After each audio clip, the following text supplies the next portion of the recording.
Olá galerinha, tudo bem com vocês? Sejam bem-vindos a mais um vídeo. E no vídeo de hoje nós vamos aprender a como desenhar o Void Cauan dos Rosas na versão anime. Então já vai sentando o dedo no like se você gosta de desenhar, se você gosta de anime, se você gosta dos rosas. Se inscreve no canal se você ainda não é um inscrito. Estamos buscando a meta aí de 50 mil inscritos até as férias escolares do meio do ano, ou seja, lá no meio de julho. Comenta aí embaixo qual é o seu rosa preferido. Como eu sempre falo, o Leozinho é o meu preferido, mas eu sei que tem muita gente que gosta da Kathleen, da Emily, do Void, do Robson. Eles fazem um trabalho excelente e eu tô sempre trazendo coisas sobre ele aqui no canal, porque eu admiro bastante o trabalho dos rosas. E sem mais enrolação, pega o lápis, pega a folha e bora desenhar. Se você é novo aqui no canal e não sabe como funciona, é bem simples, é só você ir copiando as linhas que eu estou fazendo no vídeo. Passo a passo, rápido e fácil, olha a direção que eu estou fazendo, quando eu faço curva, quando eu faço reta. Segue todos esses caminhos, usa bem a sua percepção, que no final você vai conseguir fazer o mesmo desenho que eu. Aí você vai deixar aquele likezão para agradecer pela arte, compartilhar com pessoas que também gostam de desenhar. Vamos espalhar a arte para o máximo de pessoas que a gente conseguir. Comenta aí embaixo se você quer algum tema que apareça aqui no canal.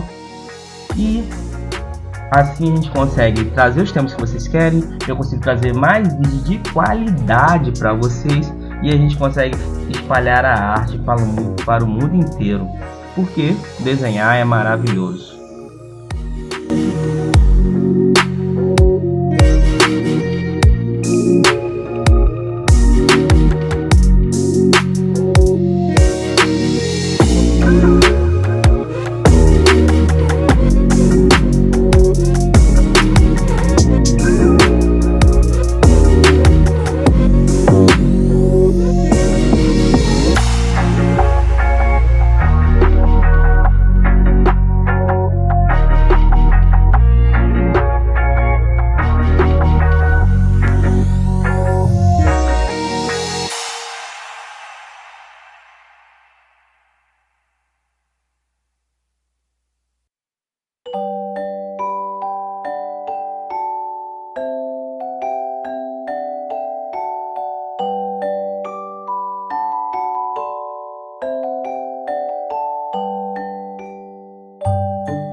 Então é isso, pessoal. Muito obrigado por ter assistido o vídeo até aqui. Comenta aí embaixo o que você achou do vídeo. Assista os outros vídeos que estão aparecendo pra você aí no card. Valeu, tchau, fui.